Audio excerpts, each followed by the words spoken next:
ভক্তের পায়ে ধুলাই না দাও না গো। নারদ বলল প্রভু ভক্তের পায়ে ধুলা আমি কোথায় পাবো? বললে স্বর্গ মর্ত পাতাল অনন্ত কোটি ব্রহ্মাণ্ডে গিয়ে ভক্তের পায়ে ধুলা নিয়ে এসো।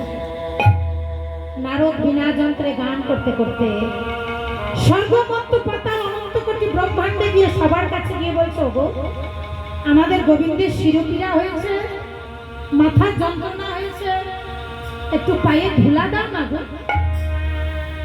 সবাই বলছে আমাদের পাপ হবে, অন্যায় হবে।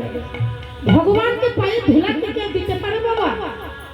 ভগবানকে পায়ে ধুলা দিলে আমাদের পাপ হবে, অন্যায় হবে, আমরা কেউ দিতে পারবো না।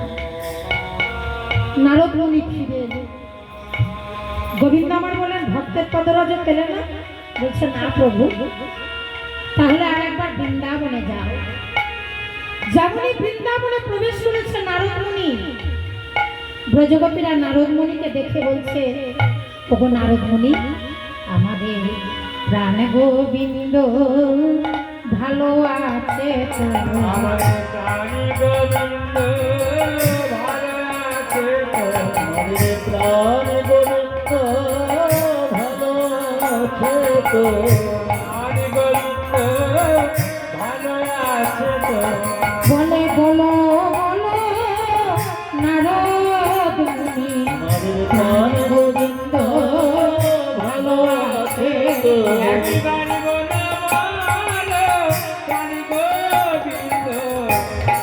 গোবিন্দ ভালো আছে তো? নারদ মুনি বলছে তোমাদের প্রাণ গোবিন্দ ভালো থাকা কি গো? প্রাণ গোবিন্দের শিরোপীড়া হয়েছে, মাথার যন্ত্রণা হয়েছে। ভক্তের পদরজ ছাড়া গোবিন্দের শিরোপীড়া ভালো হবে না, একটু পায়ে ধুলা দাও না গো। যেমন নারদ মুনি ধুলা ছেড়েছে, ব্রজগোপীরা তাড়াতাড়ি ধুলা ছেড়ে দিয়েছে। বলছে আমাদের যা হবে হোক, আমাদের প্রাণ বন্ধু তো ভালো থাকবে,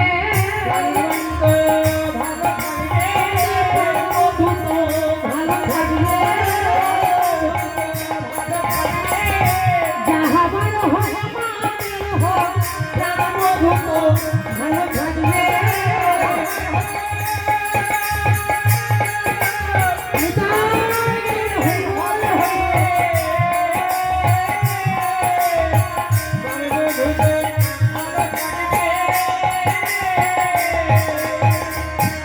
ব্রজগোপীরা তাড়াতাড়ি ধুলা ঝেড়ে দিয়েছে।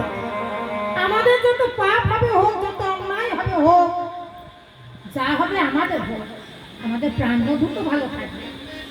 তাহলে তারা কোনো বিধি নিষেধ মানে না বাবা। বৃন্দাবনের গোপীদের ভক্তি হচ্ছে রাগাত্মিকা ভক্তি।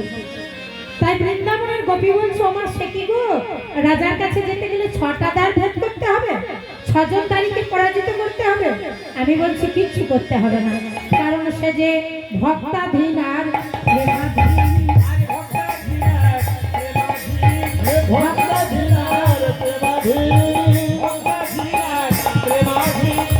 ভক্তে ডাকলে রইতে না রে ভক্তাধীন আর প্রেমাধীন।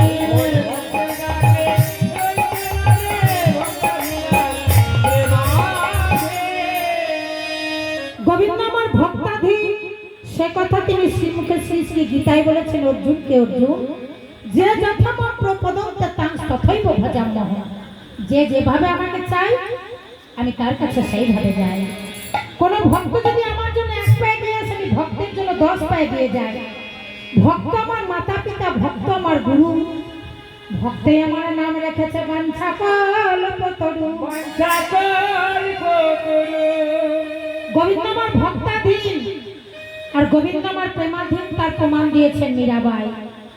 মীরাবাই বললেন নিত নাহন সে হরি মিলে তো জলজন্তু হই, ফলমূল খাকে হরি মিলে তো বাদুর বাঁধায়, কিরণ ভকুন সে হরি মিলে তো বহুত भी गोजा, स्त्री छोड़ के हरि मिले तो बहुत रहे खोजा, दूध पी के हरि मिले तो बहुत वत्स वाला, मीरा कहे बिना प्रेम से नहीं मिले ब्रजेर मंडला।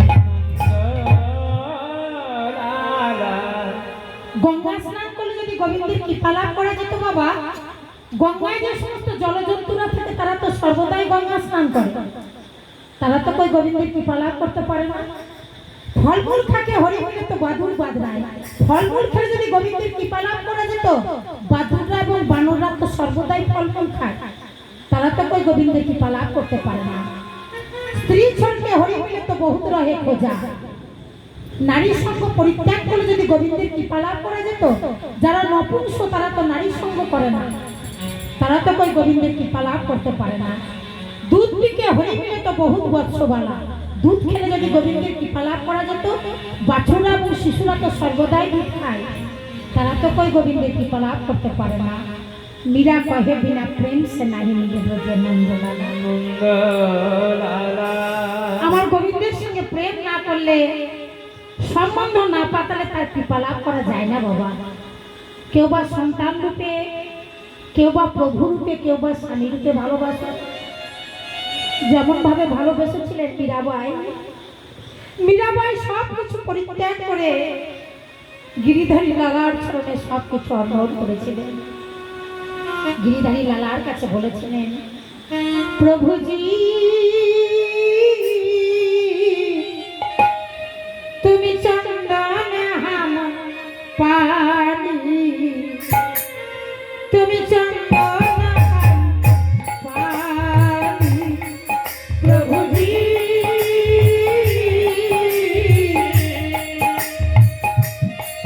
চন্দন হাম পানি,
আমি তার কানে ওঠা জল, তুমি যদি ধন হও আমি তার মোড়া। এইভাবে মীরাবাইয়ের মতো সব কিছু পরিত্যাগ করে ভালোবাসতে হবে বাবা। ভালোবাসার মতো ভালোবাসলে সে কি থাকতে পারে গো? তাকে ডাকার মতো ডাকতে হবে। যেমন এই কথা বলেছেন মথুরাবাসী দুটি বলছে, কই ডাকো দেখি। বৃন্দাবনের দুটি অনন্যা ভক্তির দ্বারা ডাকছে, ওহে রাধা না, ওহে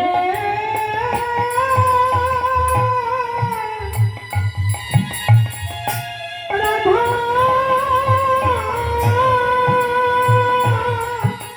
রাধা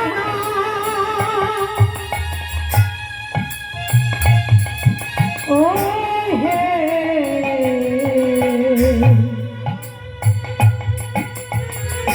রাধা,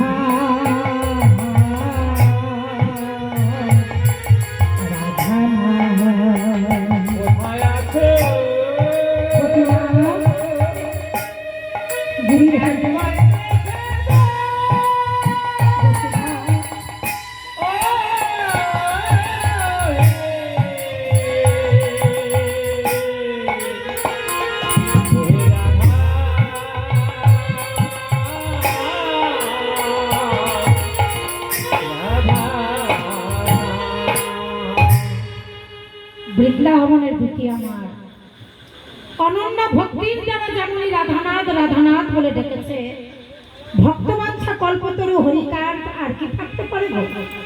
মথুরার সিংহাসন ছাড়ি দাঁড়িয়ে বলছে, কে তুমি দুটি? কে তুমি আমাকে রাধানাথ রাধানাথ বলে ডাকলে? ও দুটি, ওই নামে তুমি আর একবার করো হে, ওই নামে তুমি আরেকবার করো হে আর একবার বলো হে আরেকবার করো হে ওই সুধা মাখা রাধা নাম আর একবার বলো হে তুমিও জোড়া আমিও জোড়া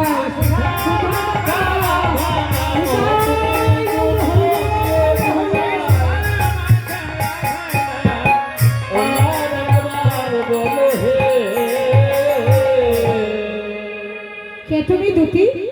আমি তো তোমাকে চিনতে পারছি না। দুটি বলছে আর তুমি আমাকে চিনতে পারবে না। যে অঙ্গে রাধার মুখের লিখন আরাধনা করি নিতে, সে অঙ্গ এখন আমরা ছুটে ভয় পাইছিতে। এখন যে তুমি মথুরায় এসে রাজা হয়েছো গো, তাই এখন আর তুমি আমাদেরকে চিনতে পারবে না। তাই বৃন্দাবনের দুটি আমার গোবিন্দকে ধিক্কার দিচ্ছে, বলছে ধিক ধিক তোরে নিঠুর কালিয়া,